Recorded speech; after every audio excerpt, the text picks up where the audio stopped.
I am the Tofu Golem. Please enjoy the video. In this video, I will show you how to make DIY popsicles. First, let's gather our simple ingredients. You'll need about 2 cups of your favorite fresh or frozen fruit like berries or mango.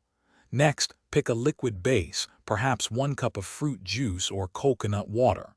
Finally, add a sweetener to taste, maybe 1 or 2 tablespoons of honey or maple syrup. These basic components are all you need to start creating delicious frozen treats right at home. Now that you have your ingredients, it's time to blend them. Combine your 2 cups of fruit, 1 cup of liquid, and sweetener in a blender. Process until the mixture is completely smooth and uniform. Taste it and adjust the sweetness if needed.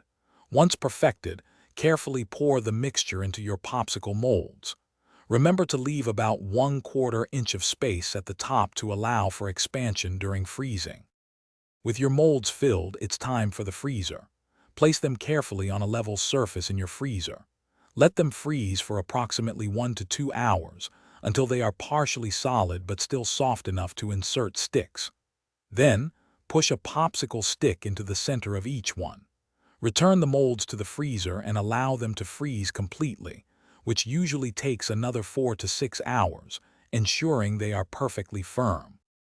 Once your popsicles are fully frozen, it's time to enjoy your delicious creations.